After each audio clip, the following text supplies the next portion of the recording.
adventurers. It is I, the Grumbly Man. A long time ago, longer now than it seems, somewhere, I cannot tell you exactly where, but somewhere in vast Russia, there lived a peasant with his wife. They had twins, a son and a daughter. One day, the wife died, and the husband mourned over her very sincerely for a long time. 1 year passed, then 2 years, and even longer. And a day came when the man thought, if I marry again, possibly it would turn out all right. And so he did. The stepmother was envious of the stepson and daughter, began to use them hardly. She scolded them without any reason. She sent them away from the home as often as she wished, and she gave them scarcely enough to eat. Finally, she wanted to get rid of them altogether. Do you know what it means to allow a wicked thought to enter one's heart? The wicked thought grows all the time like a poisonous plant and slowly kills the good thoughts. A wicked feeling was growing in the stepmother's heart, and she determined to send the children to the witch, thinking sure enough that they would never return. Dear children, she said, go to my grandmother who lives in the forest in a hut on hen's feet. You will do everything she wants you to, and she will give you sweet things to eat, and you will be happy. The orphans started out, but instead of going to the witch, the sister, a bright little girl, took her brother by the hand and ran to their own old grandmother and told her all about their going to the forest. Oh, my poor darlings, said the good old grandmother, pitying the children. My heart aches for you, but it is not in my power to help you. You have to go, not to a loving grandmother, but to a wicked witch. Now listen to me, my darlings, she continued. I will give you a hint. Be kind and good to everyone.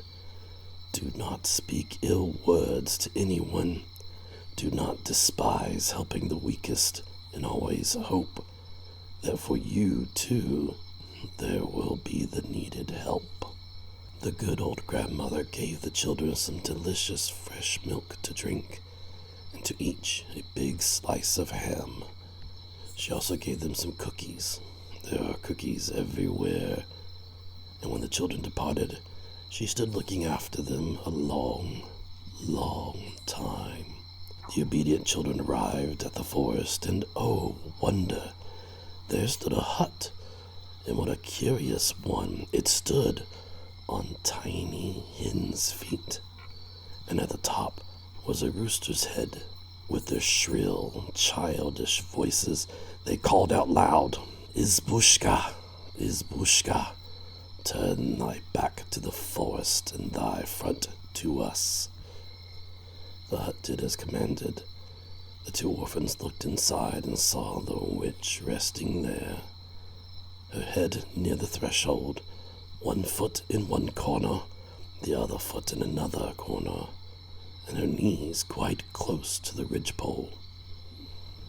Foul, foul, foul, exclaimed the witch. I feel the Russian spirit. The children were afraid and stood close, very close together.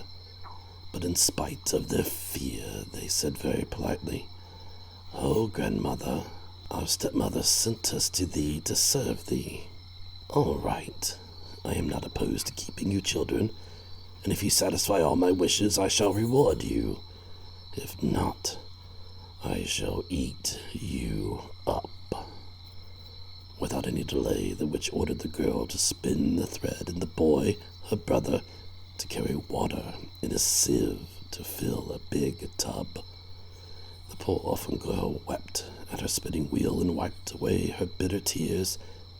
At once, all around her appeared small mice, squeaking and saying, Sweet girl, do not cry. Give us cookies, and we will help thee. The little girl willingly did so. gratefully squeaked the mice. "Go and find the black cat. He is very hungry. Give him a slice of ham, and he will help thee." The girl speedily went in search of the cat and saw her brother in great distress about the tub. So many times he had filled the sieve, yet the tub was still dry. The little birds passed flying nearby and chirped to the children. "Kind-hearted little children, give us some crumbs and we will advise you." The orphans gave the birds some crumbs, and the grateful birds chirped again.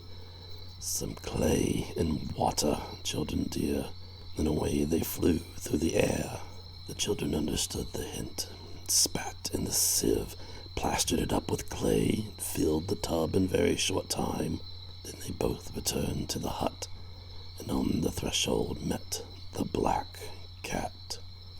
They generously gave him some of the good ham which their good grandmother had given them, petted him, and asked, "Dear kitty cat, black and pretty, tell us what to do in order to get away from thy mistress the witch."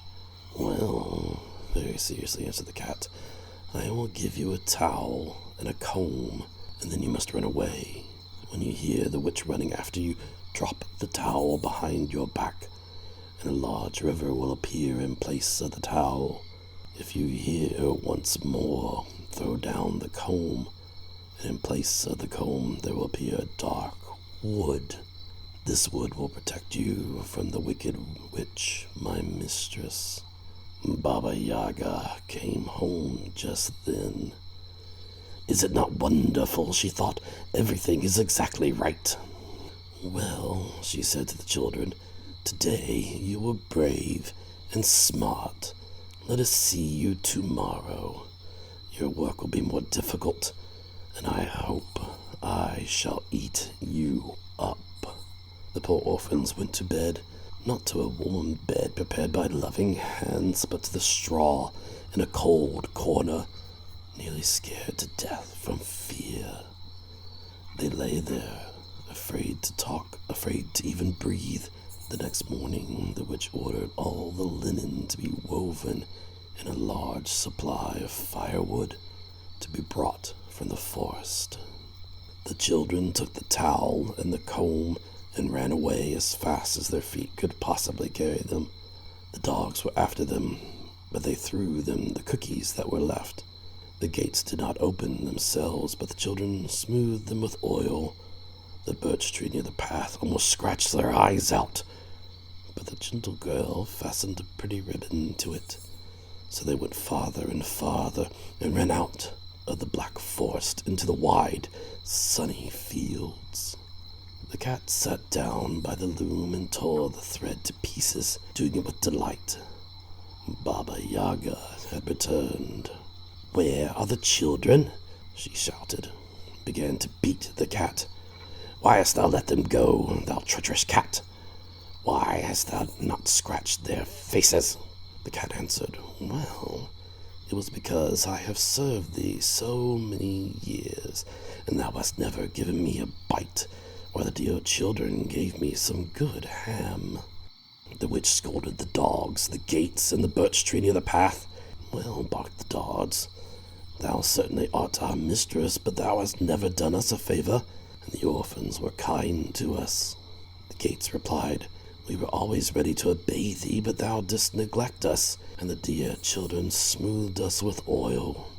The birch tree lisped with its leaves, "Thou hast never put a simple thread over my branches, and the little darlings adorned them with a pretty ribbon." Baba Yaga understood that there was no help, and started to follow the children herself. In a great hurry, she forgot to look for the towel and the comb, but jumped astride a broom and was off. The children heard her coming and threw the towel behind them. At once, a river wide and blue appeared and watered the field. Baba Yaga hopped along the shore until she finally found a shallow place and crossed it. Again the children heard the hurry after them, and so they threw down the comb. This time a forest appeared, a dark and dusky forest in which the roots were interwoven, the branches matted together, and the treetops touching each other. which tried very hard to pass through, but in vain, and so, very, very angry, she returned home.